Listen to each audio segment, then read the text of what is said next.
Hello, welcome, good afternoon, evening, salutations, and bonjour. Welcome to the Respect the Ring weekly wrestling recap, the first in what hopes to be a long series for us. So this is an entirely new concept that we want to do for you guys, where we take all of last week's wrestling shows from in this case, it's going to be the 22nd from Survivor Series up until this Sunday, and just kind of give you guys a bite-sized review / recap on what goes on, so you guys are all caught up. It's not going to be something in-depth. If you want anything in-depth, you should probably check out our other shows because we do cover them. We also want to mention that there are going to be some shows here that we haven't actually mentioned. Like in this case, we haven't really covered Impact yet. We are working on that, so just bear with us as we get that done. We also will be mentioning New Japan Strong here as well, which we haven't done a show for yet. But we will be starting to cover New Japan Pro Wrestling after Wrestle Kingdom. So we are covering Wrestle Kingdom, and we are going to be going to the next show from there. So that is a thing. I'm Andrew Samaru. To my right, we've got our buddy Chris Carradine. Chris Carradine, what's up, y'all? What's going on? Big Red, I see you're on. What's going on, buddy? How's it going? Big Red, probably #1 fan so far, I'd say. Beautiful. I love it. So, Chris, I understand you have a couple of bits of news you want to share that happened over the last week before we get into the recap? Yes. Super quick, just basic news, not limited to any certain brands. First off, we're going to start with kind of a sad one. Dwayne Gill, a.k.a. Gilbert, suffered a heart attack on, I believe, Wednesday night. Yeah. As we've heard, he's doing well and he's resting, so that's good to hear. Beautiful. Not another legend gone. I mean, 2020 is taking everybody. Indeed, man. Indeed, So, it's been troubling. Yeah, as far as we know, he's good. Resting. Good to hear.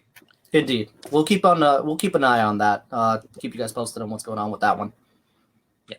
Yeah. Second, Hurricane, aka Shane Helms, returned this week to his producer spot in WWE. Indeed. Which is interesting. I'm just gonna kind of side off this, which is interesting because he just had his a little airtime being a part of. Was it Full Gear or just weekly AEW? It was Full Gear. He showed up at Full Gear in the Elite Deletion match with Sammy Guevara and Matt Hardy, Unkillable Matt Hardy at that. It should be noted as well, as you bring that up, that Shane Helms was furloughed from the WWE. Yeah. He wasn't actually technically fully fired. So that meant at some point he was going to be able to be brought back. So that is something to keep in account for that show. Right. He returned, not rehired. Different. Right. Bingo. And then the best news of the week. The bestest. The best of the best. Ya boy, Xavier Woods has been announced and has signed as a new host for the returning G4 TV. Man, I'm so happy about that. That's exciting. That's just the fact that they're even coming back alone is awesome. Let alone one of my all-time favorite wrestlers is hosting. That's insane. And I know he's been campaigning for it for like almost a year now on his social medias, and he made a quick story on Instagram the other day thanking the fans because we destroyed Twitter with Creed for G4. That was trending #1 for like 2.5 days. We definitely did. Good job, wrestling fans. We did it. Indeed. Quick blurb on G4. Yes. Something to keep a note of for those of you who don't have that news piece. G4 TV is a gaming channel / network that does cover all the latest and greatest games, whether they're incoming, developing, anything that's been released currently, or just basic information about gaming if you are interested in it, i.e. like the PS5 / Xbox Series S debate going on. All that stuff. So if you don't have that, that's what that is, and that's kind of why it's significant for Xavier Woods, who leads Up, Down, Down on YouTube. Yeah. Why it's important that he is on G4 for him. Yeah, definitely. Indeed. And they've been off the air for, I believe, a little under 10 years now, and indeed, it's definitely nostalgia coming back. It's going to be pretty fun. Indeed. One more bit of news piece actually that while we're on the news piece, Chris, as Big Red just pointed out about Jimmy Rave. Bit of a sad news with that one. Jimmy Rave has unexpectedly announced his retirement due to an infection that happened in his left arm that resulted in an amputation of the arm itself. As a result, as 37 years old, pro wrestler Jimmy Rave has retired from wrestling at this time. Our condolences to Jimmy Rave. Very entertaining guy. I know I started watching him back when he was in Ring of Honor as part of the embassy. I remember when they used to have him come out and he would always get pelted with toilet paper rolls all the time when he came in, and when he was doing the doppelganger thing with Jimmy Rave versus AJ Styles and all those other feuds, and then the Rock and Rave connection with TNA. Yeah, that's how I knew him, was Rock and Rave connection. Very, very good wrestler. It's sad to see him go.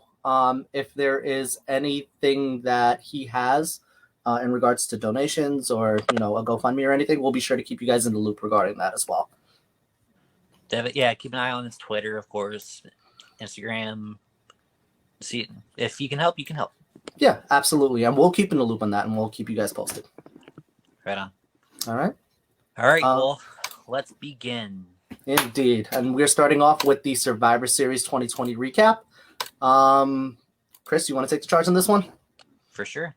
Kind of how this weekly review is going to go. We're going to cover everything, and we're not going to tell you everything. We're going to make sure you know what's going on, storyline advancements, title changes, just a simple little review. Right. And if you wanted the in-depth stuff, just make sure to watch our actual episodes where we do go in-depth into everything. Either watch it with us, watch it 2 days later. Just watch it on our Facebook. Yeah, just watch us. Just watch us. Okay, first was The Miz won the Battle Royal. The 18-man? I think it was 18 or 20-man. It was a dual-branded Battle Royal. Dual-brand battle, yep. Yeah. And he won. Didn't cash in, so... No cash in occurred. Lurking around. Yeah, it's still there. Yeah. Besides the final segment that we got to see, I believe the biggest news out of it that Team Raw swept Team SmackDown, which I don't know if anyone expected a sweep. I don't think anybody expected a clean. I mean, I know they like to push this narrative that Raw is better than SmackDown, but this was an overkill. Yeah. And if I'm not mistaken, it's only the third time in history that we've had a clean sweep of either brand. I believe so. I know that Team DX had that clean sweep way back when. I don't remember another one past that point, but I could be forgetting. That might be something that somebody wants to post in the comment section and let us know.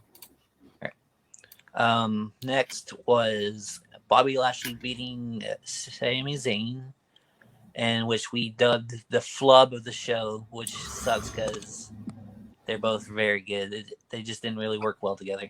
Yeah, I think it was more overshadowed by me eating that one chip. If you want to see any more details on that, make sure to watch our first episode of the Survivor Series show.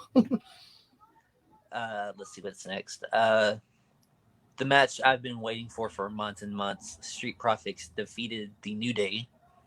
Indeed. Very, very good match. It was a barn burner. Probably the match of the night, to be honest. Definitely a recommend.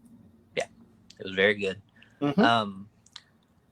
Team Raw beat Team SmackDown with Lana being the sole survivor despite not getting in the ring. Which was really good for storyline advancement. But man, that was an awkward showing from all parties involved, to be honest. All right. I mentioned this, I believe it was on our Monday Night Raw show, that I believe it's better that they had Bianca Belair be counted out than taking a pin from Lana. At the time, it's just why let's finish this match, but I think it's good protection for Belair. Right. It was. Honestly, if they're looking to keep Belair in the loop for main title contention, then this probably was the better of the two options for them to go through. But honestly, I mean, in all, it was the finish fell kind of flat. It accomplished what it intended to, but in the end, it really fell flat in terms of what they were looking to. I mean, they put Lana as the sole survivor off doing nothing. Yeah. It's like you mentioned, storyline, it hit everything, but Yeah. Kind of lackluster. Considering what actually happened during the match and everything, it was a very good match. Oh yeah, absolutely, absolutely. Peyton Royce pinning Bailey for their first elimination, and just people you wouldn't normally get to see showed out. Oh fun. Yeah, absolutely, absolutely. Peyton Royce stood out. That was the big takeaway out of all of that. For sure. Mm-hmm. And not just wrestling, she looked good. Let's see. Sasha Banks beat Asuka, and I had that as match of the night. Really? Asuka and Sasha, yeah. I mean, I could see why. It was a really good match. It was a really good match. Very good match, and Sasha getting a clean pin over Asuka again is who knows? We'll see if they meet up here again in 6 months, and we'll get a whole package about the 6 matches they've had and tied up and everything. It'll be interesting to see. It'll be interesting. Universal Champion. Oh, excuse me. WWE Champion Roman Reigns defeated Universal Champion. You got that backwards. Did I? Okay, I hit it right. Yeah, Universal Champion Roman Reigns did defeat Drew McIntyre in the champion versus champion match for Survivor Series. Very good match. Very hard hitting. Good match. Everything you could have expected from that match, given how both these superstars perform. Definitely a watch. If you are looking for something that's technical, you may not get that for this match. If you want to see some men slap each other around and walk in some submission and slapping meat. Slap big meats, that's right. A lot of meat being slapped there. But I was gonna, it's funny. Right before I said that, I was gonna say they slapped meat a lot, but I didn't want to be the one to bring it up. I was gonna do it. Definitely worth it. And then, of course, the main thing of Survivor Series was the Undertaker send off promo / video package we got, and it's what you would expect. And what I was very thankful for was that there's no one came in to beat him up, no retribution, no fiend. They didn't have anyone come and just send them off like that. They actually gave him a good send off. Right. It was everything you could have expected. Yeah. The only downside's really. Sorry. I feel like they did it the right way. Yeah, that's what I was gonna say. The only thing that did really the nitpicks, if anything, was that there were no fans, unfortunately, because of the COVID-19 pandemic, which kind of sucks for what it was worth, but it can't be helped. And also, you have the fact that it felt kind of short for what it was, given that it was 30 years of the Undertaker's career. At this time, he said, his time has come. And you did have the nice little touching tribute with Paul Bearer, as the hologram. But, all in all, fairly good send-off. No storyline advancement on that. So this could stand as the Undertaker's final retirement. I don't think anything else will come out of that. And then one thing that was kind of interesting is that they took 10 minutes to have 12 to 14 legends come into the ring and then showed a promo, and then they're gone. Yeah, they all fused into Vince McMahon. Like, what's up with that? It's very weird because I feel like that's probably going to lead into a documentary down the line, maybe a WWE 24 on The Undertaker. That's something you're going to want. They were already backstage filming stuff for it. There you go. So that's probably what that leads up to. It was pretty weird in ring, but what are you going to do? And I believe that brings us into Monday Night Raw, if I'm not mistaken. Yes. That was an interesting one. I'll help cover this one because there's not much that could really be said here. It wasn't really much of a continuation of a fallout for Survivor Series, more so a continuation towards the next pay-per-view. We did open the show with Team Raw celebrating. Everyone was basically supposed to make a case as to why they would be the next number one contender, given that Team Raw won, but Braun for some reason kind of snapped and headbutted Adam Pearce, getting himself suspended indefinitely at this point. Very, very interesting. Do you think that's just because they don't know what to do with him right now, or you don't want him challenging yet? Honestly, a part of me wants to believe there may be an injury that hasn't been reported and they're just giving him some time off. But that also could be the case now that you mentioned it. They just don't have any idea what they want to do with him. Yeah. But it's a weird way of how that was handled, I will say. We did have the New Day retaining over the Hurt Business in what was a pretty weird setup. Yeah, very weird. It was initially it ended in a double count out finish. And it then became a rematch series where the New Day ultimately won instead of, a title change happening. Still a good match. Could have been handled a little bit better, in my opinion. Yeah, it was very interesting how they handled it. But, I mean, and we mentioned it multiple times on the show. Either result would have been fine. Either retention or change of titles. Either would have been fine. It's just the way they did it was interesting. Right. We did have an announcement of from Adam Pearce of singles matches that are ultimately going to be leading to a triple threat on the next Raw or number one contendership. Excuse me. That led to the next following 3 matches where Riddle beat Sheamus, AJ beat Orton, and Keith Lee beat Bobby Lashley, which was a pretty odd ending for that match. The other 2 matches were good and what you expect out of them. Some storyline advancements did happen for AJ beating Orton and Keith Lee beating Lashley. I do want to point out the way that match ended was kind of awkward. Yeah, for those who didn't get to see, both men, Lashley and Lee, were both down trying to recover inside the ring, and MVP jumps in the ring and starts beating up Keith Lee, losing the match for his client / teammate. Yeah, it was a little awkward. I'm not sure what was the intent there, if that was to set up a future U.S. title match between Lee and Lashley, but in all it did was just really cost Lashley a number one contendership towards the main title. You take Lashley out of the triple threat, you just set up him versus Lee most likely for the U.S. title, and maybe it was protection. Maybe you don't want either man to lose, but why have your teammate / manager Mike why Rosa. have your teammate / manager cost you a world title shot? I'm not sure. Welcome Aaron and Mike to the show. Mike, we love you. We sort of love you. Sort of. You're okay. Yeah, it was a confusing state of affairs. But to a more storyline advancement did happen in the AJ beating Randy Orton, where the Fiend interrupted, feeding into the world of the Fiend in itself. We did have the first match between Alexa Bliss and Nikki Cross, which I'm going to say is the first match because I don't honestly expect this to be the end. We did have Alexa Bliss beating Nikki Cross with a little bit of mind games. Bliss feigning that she's crying and ultimately resulting in a flatliner where Alexa Bliss did win. And the Fiend interrupting with AJ beating Orton, which did result in the some advancement and future feuding between the Orton and the Fiend. Right. So yeah, next week we'll have the triple threat: AJ versus Keith Lee versus Riddle. Winner will get Drew McIntyre at, we assume, TLC. Yep, possibly, hopefully. At this point, we're gonna switch into Impact. That was an interesting show in and of itself.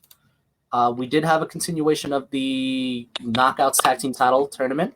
Started off with Sea Stars versus Kiera Hogan and Tasha Steelz. For those of you who aren't in the know of Sea Stars, they're a recently started tag team consisting of Ashley Vox and Delmi Exo.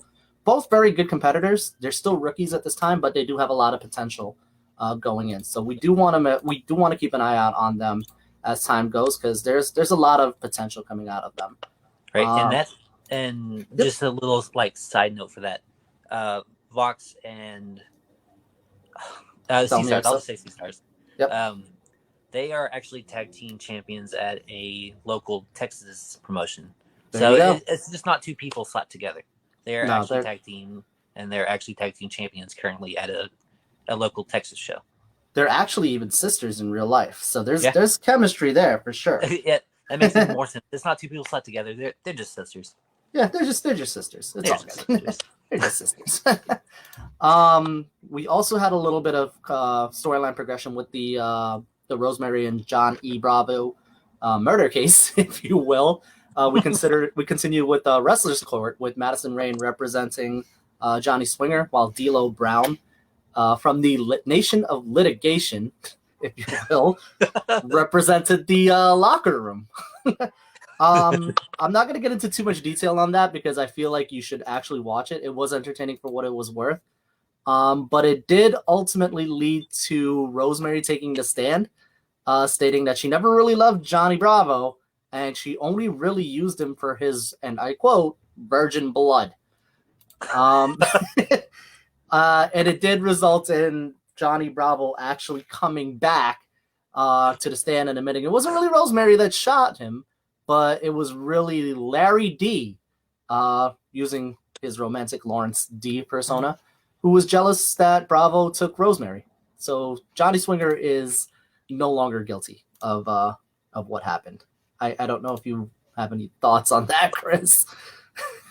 I didn't watch Impact, and this is all the first I've heard of it, and that's entertaining. It really is funny. It's definitely funny. We continued on with the Defeat Rohit challenge. Rohit Raju, the X Division champion, continued his challenge, which started off with, or rather, it continued here with his opponent Suicide. Now, he did think that Suicide was really TJP under the mask, which that was a thing in Impact's lore, that Suicide was really TJP. Turned out it really wasn't TJP, even though Rohit spent most of the match trying to unmask him, and ultimately he did unmask him. In reality, it was Crazy Steve under the mask who managed to pin Rohit Raju. The match itself was non-title, so the X Division Championship did not change hands during the show, but it does set up a Crazy Steve versus Rohit Raju, or a TJP versus Rohit Raju for the title down the line. Definitely something. I don't know if you have any thoughts there, Chris. Is TJP signed with Impact or just there? I think at this point he's really free agent / freelancer. He is, as we know, he is doing MLW as well as New Japan Strong, and Impact. So he may not be exclusively signed, right? But that is something. Mike Rosa mentioned that his hives has significantly lessened. He has had a medical issue that we didn't want to mention on the show, but now that he's put it out there, yes, his hives have lessened, so he'll be ready to go pretty soon. And I actually don't have the chat pulled up, so I can't see. So if you want me to see something, just pull it up. Yeah, I got you. Continuing on with the Knockout Tag Team Tournament, we had the debuts of Killer Kelly and Renee Michelle versus Kimberly with Deonna Purrazzo. Actually, this wasn't for the Knockout Tag Team title, but we did have Killer Kelly making her in-ring debut. Very okay match. There wasn't a lot of time, unfortunately, for Kimber and Kelly to kind of deliver on what they had. But in all, this really wasn't so much more about the match, but more so about what happened after the match with the continuation of the Su Yung development with Susie and Deonna Purrazzo. Su Yung did come back. There was an interesting moment that showed where Susie came out to the stage, kind of did a turnaround, and as she turned around, Su Yung came out while Susie was still on the stage. So it was kind of interesting because you always knew that they were kind of the same person, just different alter egos, but they were both on the stage at the same time. So that's going to be an interesting development that you're going to want to watch down the line. I think that's going to probably be explored in the next Impact show this Tuesday. So something you want to keep an eye out for. Do you feel like technology-wise they could have Su Yung tag with Susie? If they can pull that off, that would be pretty interesting. That would be dope. I mean, I feel like they kind of planted the seeds with Susie kind of out on stage and Su Yung at the same time, but they did cut back to have Susie turn around and reveal that she was kind of like shell-shocked. So, yeah, I mean, it's possible, but I kind of doubt it. It's the future, man. You never know. I know, right? We did have, for those of you who are keeping in the loop with Impact, we had Ethan Page versus what was touted to be a phenomenal opponent. That ultimately resulted in Hornswoggle coming into Impact with AJ Styles gear, even though he played AJ Styles' old Impact music. Very, very funny bit. It went exactly as he expected. Yeah, I mean, He was going by the the phenomenal phenomenal half half. instead of the phenomenal one. It was as entertaining as you would expect, but Yeah, it was. it did result in Hornswoggle defeating Ethan Page with a schoolboy roll-up. So now that, in a sense, that kind of eliminated championship contendership for the North at this time. Probably because Josh Alexander, or rather Ethan Page, is looking to leave Impact if rumors are to be true. That's just alleged. That's not proven at this time, but something to keep a lookout for as of right now. The North are so good. I don't want them to split. I mean that doesn't mean like Ethan Page is dragging. What's his name? Woods, right? Ethan Page and Josh Alexander. Josh Alexander. I don't know why I was saying Woods. That's okay. Yeah, I don't want one dragging the other one out with him, but right. I mean, wrestling's a business. You know, you want to do what makes you happy. Nick Lombardi saying Killer Kelly will be Impact Women's Champion by 2021. I don't think she's signed yet, but that's something. No. We here at Respect the Ring are big Killer Kelly stands. Stands. We stand Killer Kelly in this household. that guy is a stand. But something to keep an eye out for sure. Yeah. We also have, just to kind of talk about the last two really quickly, because we don't want to keep this going on for too long for you guys, because it is a recap. We did continue with Eric Young and Joe Doring beating down both Falaba, Daivari, and Rhino to continue the domination of Joe Doring in Impact. Definitely a guy you're going to want to look out for in the future. He does, if anybody has seen his work in All Japan Pro Wrestling, he's a hoss. He's a powerhouse. So it's not really he's not going to have a match yet, but when he does have a match, it's definitely something you want to keep an eye out on. Chris, I don't know if you have any thoughts. No clue who that is. Well, I will tell you guys. I have been following Joe Doring in All Japan, so it's definitely. I know that name.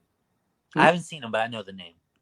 You're definitely going to want to keep an eye out for him. I can promise you that. You're going to be. They make for an impressive visual, but at some point they're going to have to start focusing on having a match with Joe to kind of showcase his skills. So something you're going to want to keep an eye out on. And to finish up, we have Rich Swann versus Ken Shamrock.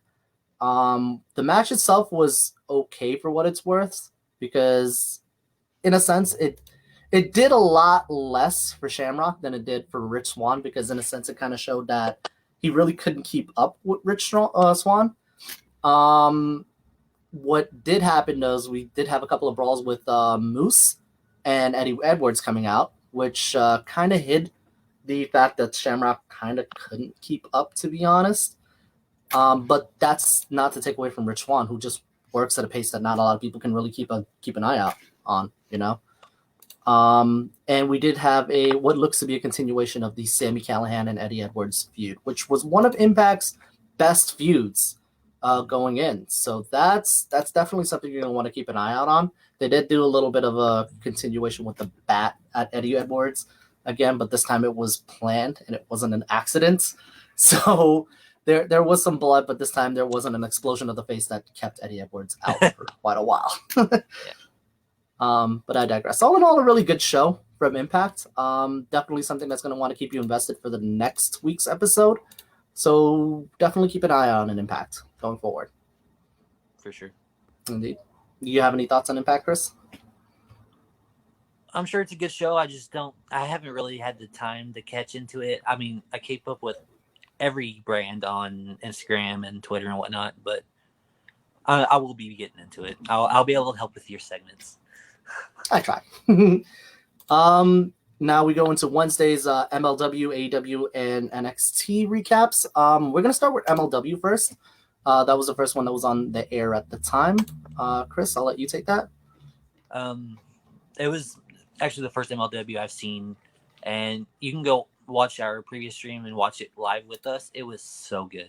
Indeed. It was really good. I've heard of MLW. I've been following some of the wrestlers for a while, but it was very impressive. I liked what they were able to do during a quarantine with no fans, so I can only imagine how much better it is with fans. Episode 3 of Respect the Ring, if you are interested. Our best Our best video, by the way. Our best. Our best. And okay, so the first match had Richard Holiday versus TJP in the opening round of the Opera Cup. I want to say Commissioner's Cup. Okay, Opera Cup with Richard Holiday getting the win over TJP, which I'm not going to say surprised us, but none of us really had Holiday going over. Indeed, very good match. It was very good. We had the debut of Calvin Tankman, which he defeated his opponent John Martyr or Joe Martyr. And I think it was Robert Martyr, actually. Dude, I'm screwing this up. It's all good. I got you. I got you. Calvin Tankman's debut against Martyr beat him in about a minute and 10 seconds. We Very were all showing. calling for about a minute-long match, and he made it a little too long. You know, it happens. Tankman had a little bit of a promo. I didn't hear what was said, but they made him look good, and he looked good. Absolutely. And then in the main event, we had Ruthless Tom Lawler versus Rocky Romero in another Opera Cup first-round match with Lawler. I believe it was some sort of a package pin, taking down Rocky Romero and getting the win. Yes. It was actually a bunch of strikes rolled into rear naked choke, Romero rolling through, and it caught it. It resulted in a pinfall, roll up pinfall, which was also it was an interesting little cradle, whatever it was. Great showcase of both their abilities, though, I will say. Yeah, that was also a very good match. We also had a little bit of storyline progression with Selena de la Renta. If you guys are in the loop, she was accused of helping Contra. She did say that if her contract was terminated, she was threatening a lawsuit. And we had an update on Alexander Hammerstone, who is going to be looking for revenge on the mystery assailant that attacked him in last week's show. Not last week, but the prior week show. Right. Yeah. That's about it for MLW. Definitely something you're going to want to watch with the continuation of the Opera Cup next week. We do have Davey Boy Smith Jr. taking on Low Key and Super ACH versus the Laredo Kid. So, and we here at Respect the Ring are very excited for that. Yeah, we are. Show. We definitely are. The Opera Cup is something that's very prestigious in wrestling. If for those of you who are wrestling historians, so you know, if you are a fan of wrestling, you owe it to yourself to watch the Opera Cup at any point. This is my first experience getting into it, and I'm excited. Absolutely. And that's going to take us into the AEW Dynamite Recap. Very, very eventful show for AEW Dynamite. I'll take this one. We did have starting off with, we had Hangman Page versus John Silver, and which was an absolute barn burner of a match. Very smart to put them opening. Indeed, they definitely opened up the show and they just hit guns a-blazing. So that's if you are a fan of AEW, or if you wanted to see something that's really good, I definitely recommend that match. That happened to be probably the match of the night for Wednesday, to be honest. We had Powerhouse. Go ahead and say hands down match of the night. Yeah, I probably would. I wanted to give him a fair chance, but you know, we had Will Hobbs, who continued his his defection into Team Taz, now known as Powerhouse Hobbs. In action, he I believe he faced Lee Johnson, who was rocking a 0-16 record. That was something, but he dominated. So this is something that needed to happen for Powerhouse Hobbs into Team Taz. We had a continuation of the Taz versus Cody feud, with Taz kind of conducting a quote unquote shoot against Cody. Cody came out. We had a little bit of a pot shot with Taz's son training under Cody, which resulted in Taz choking out Cody and leaving with his son. Something to look out for there. We also have probably Chris's favorite match with Top Flight versus the Hybrid 2. Hybrid 2 is, obviously very charismatic, and Top Flight making their mark in AEW and wrestling in general. So that's something you're going to want to keep a track of with Top Flight after their come off with the Young Bucks. Yes. And the Hybrid 2 always looking to deliver whenever they're on television. Something you're going to want to keep a track of for these two teams. And from the looks of it, it looks like they're getting a push right now. Indeed. who's to say they'll win the titles, but they are getting a push, and so we have been seeing a lot more of them compared to what we've been seeing in the past few months. They've probably been on more shows the past month than the whole year combined. Absolutely. They are AEW darlings, but they're actually on TV time now, so Thank goodness getting for some that. time. Indeed. We also had SCU against Chris Jericho and Jake Hager of the Inner Circle. This really was not much of a match in itself, more so than it was a storyline drive. It was just really there to put the Inner Circle over and what is right now its latest incarnation with MJF and Wardlow. And it kind of highlights what success it's going to have for Chris Jericho going forward. With that regard, it did work because MJF did figure pretty well in the outcome. But that's not to take away from SCU, who did perform very well. Daniels and Kazarian, as we all know, is one of the greater tag teams of this generation as of right now. So, it was an okay match for me. It was an okay match. Yeah. We continued with the AEW World Championship contract signing. Kenny Omega tried to have another fancy entrance, but ultimately got duped by Moxley, who kind of assaulted him mid-entrance, and did proceed to sign the contract before warning Kenny Omega, winter is coming, if you will. But their first official match is looking to be pretty entertaining, I will say. This definitely aimed to hype the championship match coming up next week. So actually it's looking like a pretty good feud. Just quickly, do you think they'll have a title change on the first one, or do you think we'll have something faulty, or it's hard to say. Yeah, it's hard to say. I feel like there's going to be a title change, but who knows what's going to happen with that show. We did have the women's championship match between Hikaru Shida and Anna Jay.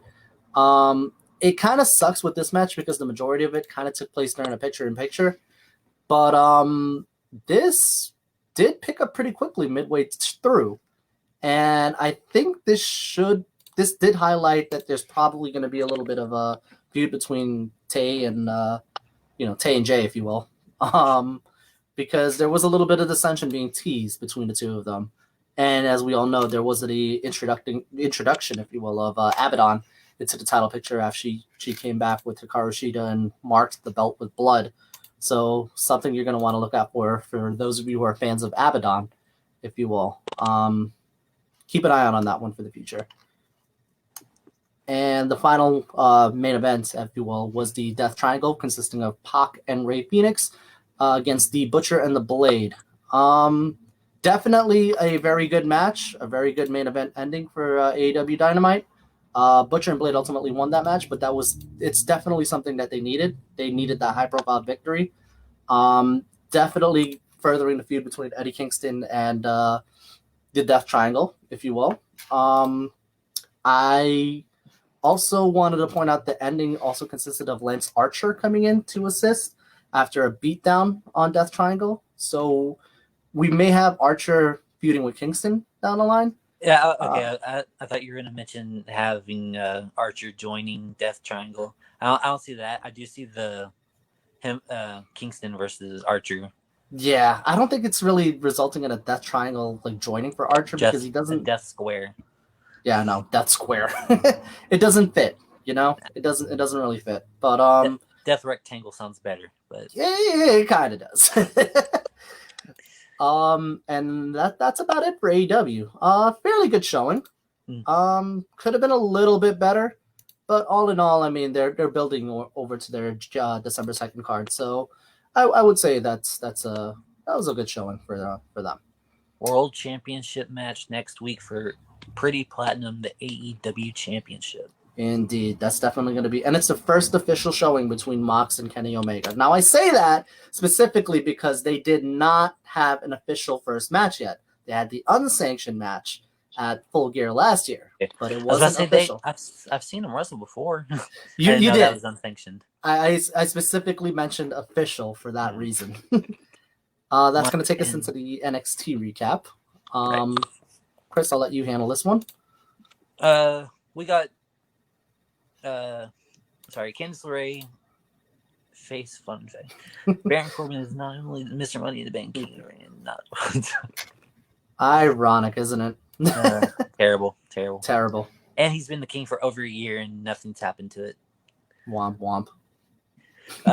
Okay, the entrance into NXT was Candice LeRae versus Ember Moon, which was a very good match. Had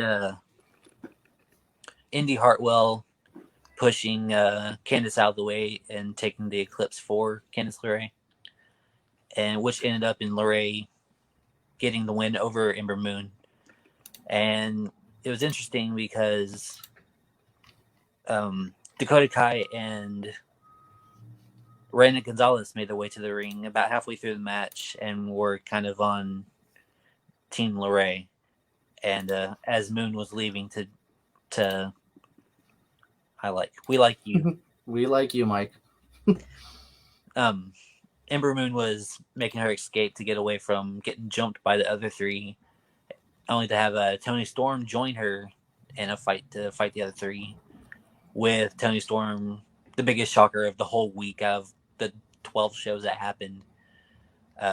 Toni Storm turning heel and attacking Moon and aligning with Team LeRae, which did not see that coming. It was something. I don't think anybody ever saw that coming, to be honest. Not at all. I'm not surprised, but still wasn't expecting it. Indeed. There's always a heel turn right before War Games or at War Games. After that, we had Undisputed Era cutting a promo about the main event being the ladder match for the advantage at War Games next Saturday. Adam Cole going off on everybody, really talking about how bummy Pat McAfee is, which ended up having Kyle O'Reilly telling Cole that he wanted to step up and he wanted this. So Kyle O'Reilly announced that he was going to be in the ladder match versus Pete Dunne at the end of the night. Perfect. After that, had Kushida beating Timothy Thatcher, which, like you mentioned, kind of during the AEW, this was more of just a story advancement. Ciampa came out halfway through the ring and distracted Thatcher, sat by, watched and everything, and he didn't interfere at all, but he was a distraction.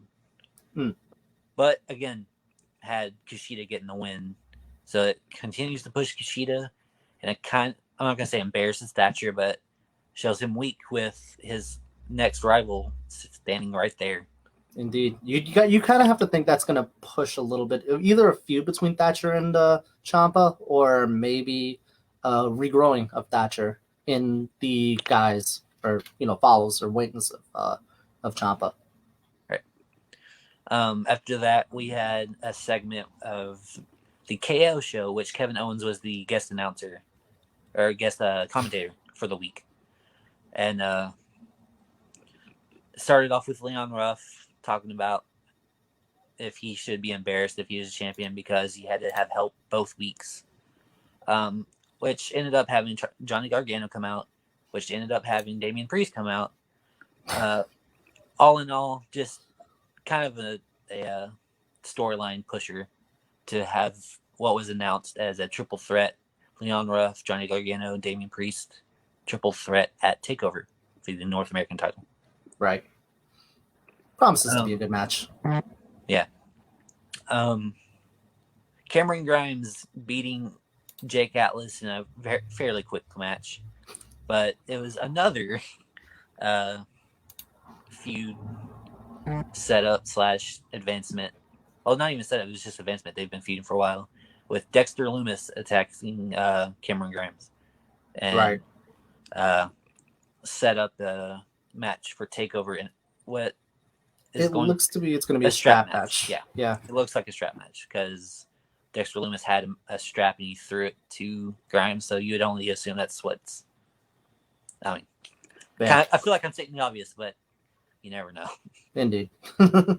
After that, Rhea Ripley came out to cut a promo talking about how good EO is and how she doesn't deserve to be champion if she can't beat the best of the best. And we had a little distraction with I'm just going to say Team LeRae with all the heels of pretty much. Yeah. Carrying out a knocked out NXT Women's Champion Io Shirai, where they all they pretty much all jumped Rhea Ripley. Yeah. Again, just setting up for the women's War Games. You got to think that's probably going to lead into Rhea Ripley maybe joining the team for War Games. I would only assume so. Yeah. Yeah. Gotta be. It's got to be team captain Shotzi. Most likely Ember Moon, Rhea Ripley, and a fourth person. I guess Shirai, since she was the one that was knocked out and carried to the ring. But I don't know if you need the women's champion in War Games. She hasn't been a part of it at all until this week. I know. It is pretty interesting to see where that dynamic is going to lead. Right. Had just a quick little promo from the Grizzled Young Veterans attacking Everrise before their match could start, if they even had a match. Saying they're back, they're here, and look to reclaim the NXT Tag Team Championships. Right. And then the ladder match that everyone was waiting for, Peter Dunne versus Kyle O'Reilly in the ladder match for advantage of War Games. We had that was a fight. That was a fight. That was a fight. It was a fight. And I mean, we all expected that the team of Pat McAfee's team, if you will, is going to get the advantage for War Games, because it tends to be a heel trope where the heel team does get the advantage. The past 4 years we've had this. Yeah, but team heel gets the advantage. You knew it was coming. The interesting thing was Kyle O'Reilly was at the top of the ladder about to grab the thing, and a masked man pushed him off the ladder, which all signs point to McAfee. Yeah. But we'll see. Who knows? And it's like you mentioned about AEW, a very solid show, very, very good wrestling this week, and advancement of several rivalries. Indeed. Something you're going to want to watch out for to continue the Wednesday night war, if you will, with NXT and AEW and MLW in this case. Yeah. Long story short, watch our show next Wednesday with us, because last Wednesday was excellent. Fire. It was fire. All three shows hit. If you want, I mean, Wednesday's show, we do cover MLW, but we also cover both AEW and NXT. So if you are unable to watch one or both of them, if you watch our show, we'll be able to cover everything for you. So it'll be as if you're not missing anything. So keep an eye out for that. Everything. That's going to take us into the NXT UK recap, if you will. I'll take this one, and you take SmackDown from here. Okay. NXT UK, not definitely. We got the ending of the Heritage Cup coming in. We also had a cruiserweight title defense with Jordan Devlin beating Amir Jordan. Definitely a good match. Jordan Devlin always impresses in his match. Amir Jordan did keep up with Jordan Devlin, so that's something you're going to want to watch when you get the chance. It was Jordan Devlin's first technical defense in 8 months. Yeah. That's so you definitely don't want to miss that one. We had Jenny versing up against Isla Dawn. Jenny did defeat Isla Dawn in that match, but that also was one of the better women's matches for NXT UK. It wasn't anything that was slow paced. It definitely was, Bella Bella was very entertaining, and it did what it needed to put Jenny as someone that could be a legitimate threat to the NXT UK Women's Championship. I'm glad you said that, because I feel like Jenny is very underrated. Very underrated, and it's about this was really good in giving her some shine towards that title contention feud. Right. Is she still heel? I think she's still heel. Yeah, technically. Something's got to change then, because you can't have heel versus heel for the title. It's weird to say. I think she's still heel, but I feel like that's going to change down the line. Well, Isla Dawn's a face, so she'll probably be a tweener. Yeah. We also had a announcement for Alexander Wolf versus Joe Coffey next week. However, it's good to note that we are going to have a banning of the ringside for Imperium and Gallus as well. So it's going to be a straight up one-on-one match. So that's a good thing going in. That promises to be a good match. Big meaty men slapping meat. We also have the Hunt versus Webster and Andrews for next week as well. So that's definitely also another match you're going to want to keep an eye out for. Both teams have impressed in recent showings, so you are guaranteed a good match between the two on that one. Yeah, And I didn't write this down in our little segment right here, but Morgan Webster and Mark Andrews actually attacked the Hunt earlier in that show indeed. backstage. So it did set up for next week. It's just not a random match. No. There is some storyline for that one. Yeah. And finally, we ended the Heritage Cup with A-Kid versus Trent Seven, a match which really, really overexceeded expectations. A-Kid did defeat Trent Seven in the end to win the Heritage Cup. It's definitely a match you're going to want to watch if you've been following the Heritage Cup. A-Kid winning definitely was the right move, definitely because it highlights more of the wrestling scene that has been evolving in Spain as well. So A-Kid is definitely someone you're going to want to watch out for going forward. Trent Seven, still a very game competitor, but the right call was made to have A-Kid win the Heritage Cup in this match. I feel like Trent Seven's like the dad of the NXT UK, putting everybody over and helping everyone. He kind of is. But he does a very good job at it. I'm not gonna lie to you. But yeah, that covers our NXT UK recap. There was a lot that happened in such a short amount of time. It's more better believed to be seen than to kind of hear us recap it. So definitely I recommend watching that on the WWE Network whenever you have the chance. For sure. But that takes us into the WWE Smackdown recap. I'll give that over to you, Chris. Okay, I have these kind of written down. I don't know what order the show happened because I didn't get to watch, but I did get the gist of it and everything. Just cover it as it is, you know? According to Instagram, it was a shit show, but you never know. I didn't get to watch it. Sami Zayn faced Daniel Bryan for the Intercontinental Championship, and Sami Zayn won by countout.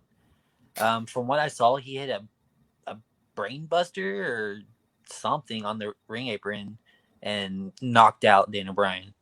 So it'll be interesting to see where Bryan goes for that. After that, I mean, and a whole like jumble of things that happened. It was supposed to be Jey Uso versus Otis. Jey Uso attacked Otis, sent him to the back, and Kevin Owens came out to set up Kevin Owens versus Jey Uso, with Owens getting the DQ victory, with Jey Uso hitting KO with a chair. After the match, we had both men getting into a fight, with Kevin Owens getting the advantage, with KO grabbing the camera, getting in his face, and says, "You like that, Roman?" And so we'll be getting Roman versus KO, which I'm looking forward to. Absolutely. It's going to sound fun seeing the best heel of the past few years versus a babyface KO. Absolutely. It's going to be pretty good. After that, a very interesting thing. Street Profits announced on Instagram they'd be having an open challenge for the night. Non-title, though. The return of Dolph Ziggler and Robert Roode as a team came back and got a clean victory over the tag team champion Street Profits, which just beat the New Day. So New Day loses at Survivor Series, retains their titles twice. Street Profits wins at Survivor Series, loses against Ziggler and Roode, coming back for the first time in months. Yeah, it does set up Ziggy and Roode versus Street Profits feud down the line. Probably going to culminate in a tag team match at TLC. Yeah, most likely. Another interesting little thing that happened after that was Bianca Belair versus Natalya. But for some reason, Bayley was ringside, and Bayley distracted Natalya, having Belair pick up the win over Natalya.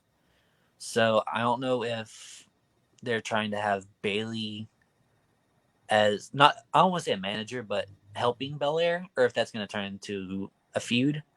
I feel like with Belair's character and attitude, they'll have her tell Bayley to get out of her face, and then they'll probably end up Bayley versus Belair, which is going to be good again.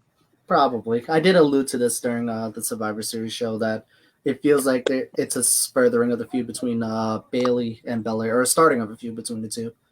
So that's definitely you're going to want to watch out for as well. Definitely. Um, I've said this three little segments in a row, but another interesting thing that happened was Murphy getting the win over Corbin. But the interesting part was Dominic, Ray, and Aaliyah all helped distract Baron Corbin, which is not a very face family thing to do.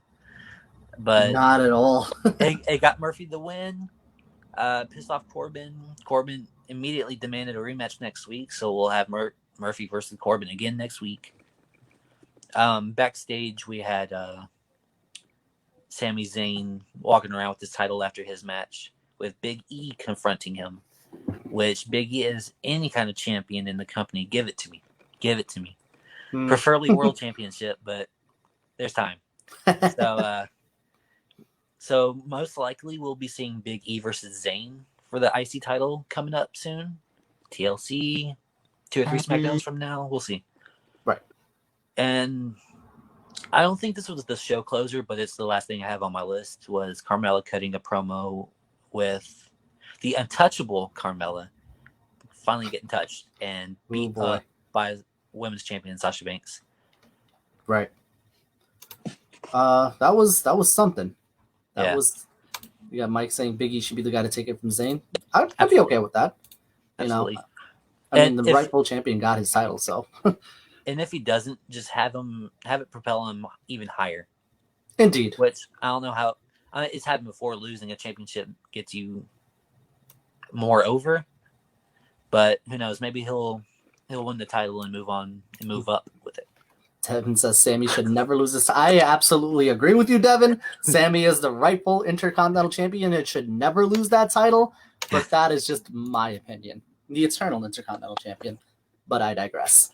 So SmackDown did do a lot. It was basically the Reigns show, if you will. It highlighted Reigns asserting his dominance over the domain of SmackDown. He did want to push Jey Uso to be more fearful to the roster because if he isn't seen as fearful, that disrespect does flow onto Roman Reigns. That further the feud with Kevin Owens. Kevin Owens is going to be the setup for the next feud with Roman Reigns because it is pushing Kevin Owens versus Jey Uso, which ended in a DQ, like you mentioned. That's something to look out for. We did have the setup for Carmella and Sasha Banks for the women's title, Big E versus Sami Zayn for the Intercontinental title, a furthering of the feud between Belair and Bayley, as well as Murphy and Corbin again for next So week. Everything that happened was advancements. Yeah, all of it was advancements. And it's like you said, the Monday Night Raw was more of the show after Survivor Series to move on to stuff, and SmackDown was the Fallout show, where pretty much they kind of covered what happened during Survivor Series and to just start their own stuff from there. Right. And unfortunately for Mike Rosa, we did not get a sighting of former NWA World Heavyweight Champion Adam Pearce on SmackDown. We did get him on Raw, though. We did get him on Raw, but you know. And that's going to take us into the final segment for the show, New Japan Strong on Friday. I'm going to briefly go over this one because it's not really much of an anything show. It's just to highlight the future development of NJPW's roster. We started off with Clark Connors defeating Logan Regal. That was a pretty good match. It did show two kind of highlights, Clark Connors and Regal's improvement in the New Japan division. So that's something you're going to want to keep on for those two in particular. The tag match between Team Filthy with Tom Lawler, JR Kratos, Russ Taylor, and Danny Limelight against Jeff Cobb, Fred Rosser, also known as Darren Young from WWE, for those of you who keep track, Rocky Romero, and PJ Black. It was an okay match. It was pretty short, which isn't always a bad thing, but it did leave you wanting more, at least in my opinion. So I would say, give me more of that down the line, and, give me more of a highlight of Team Filthy, as well as knowing that Jeff Cobb is now part of the Empire in New Japan with Will Ospreay and B. Priestley and the Great O'Khan. So that is also something you're going to want to keep a track on for Jeff Cobb going forward, and how he plays a factor into the division as well as Team Filthy in New Japan, as we've seen him in MLW as well. And last but not least, I think we also had Juice Robinson and ACH defeating Jordan Clearwater and Adrian Quest. Again, not a bad match, but could have been a little bit longer for me. I think those guys are probably going to be in New Japan's main roster. We already know Juice Robinson is, but ACH in New Japan's roster is probably going to be something you really want to keep an eye out for, especially in the junior division. As Devin says, Jeff Cobb is amazing. He really is amazing. He is probably a freak athlete. Yeah. But all in all, if you're someone who kept up with New Japan Strong, this was a great showcasing of those talents that are in the New Japan Strong division, as well as a future outlook of who's going to probably be in New Japan's actual main division going forward next year, presumably after the COVID outbreak. So, if you are a fan, definitely keep an eye out on that. That shows up on Friday on New Japan World, and you do get to see the post-match interviews on YouTube, I believe about a day after, or sometimes even the same day of, just a little bit later on in the night. So you're going to want to watch that as well. Devin says that Mike did see him at a Subway at one point. So, yeah, that does take us to the end of the show. That is the recap of everything that has happened with all of wrestling for that week. We did not mention much of what happened in New Japan, specifically in the World Tag League and the Best of the Super Juniors, because like I said, we're going to be covering that. We're going to be covering New Japan starting January with Wrestle Kingdom onwards, and that's going to be fit into our schedule. So that's going to be out for now, but something you're going to want to keep an eye out for. And we will be looking to fit in NWA as well with Shockwave that is happening on Tuesday. So keep an eye out for that on the future. That's right. And we weren't really aiming for an hour, but each week it could be longer, it could be shorter. This week we had a WWE pay-per-view. Right. So it'll probably be a little shorter than this. Most likely. Yeah. Yeah, it's this is going to serve to be kind of like a shortened, condensed version of what happened for the week. You're going to want to keep a track on all of everything that's happened through our main shows, which you will see throughout the week. As watch-alongs. Like I said, if you are interested in anything in-depth, be sure to watch the actual main show where we cover all of that in-depth for you, so you get all of your bits of goodness. Right. And I'm glad I said the watch-alongs are very in-depth, and our instant reactions, something Absolutely. I might have said a couple days ago that I don't think of right now. Indeed. So you can get our instant reactions as we're watching it. Go back and watch my reaction to Tony Storm turning heel. I almost knocked over my computer because I threw my hands up. I had no idea. Clinton's saying awesome. We're covering New Japan, and to breathe with the Switchblade. I am wearing a Switchblade shirt. I actually met the guy. I met the guy a weekend ago. Very awesome dude. Very awesome dude. Highly recommend. Very chill. Very very down to earth. Very down to earth. And our special guest of the week, Orange Cassidy. But guys, that'll do it for this show. Keep an eye out for this happening every Sunday at 6:00, and we'll be sure to cover as much as we can for you. So if you ever missed anything, keep an eye out for our show. Unless there's a WWE pay-per-view or something that's happening on Sunday, we might have to reschedule it, move it up, move it back to Saturday. But we'll tackle that. Of course, as we like to say, follow, comment, like, share, notification button, so you know when we want to do shows. There you go. Follow us, and you'll know when the next shows are. Indeed. And keep an eye out, because we will be doing something different with YouTube down the line. So you may want to keep an eye out on that one. YouTube? Twitch? Future projects. But that'll do it for this show, guys. Thank you so much for joining us tonight. We will keep you a lookout for the next time we'll be on, which is most likely going to be Monday Night Raw's Watch Along. So keep an eye out for that showing up tomorrow. Until then, yeah. Take care. Breathe with the Switchblade. But thank you so much for watching, guys. Be sure to like, share, subscribe, follow the notifications. Make sure to turn those on and share this video. Thank you so much for joining us, guys. Have yourselves a wonderful day and take care. See y'all tomorrow night. See y'all tomorrow night.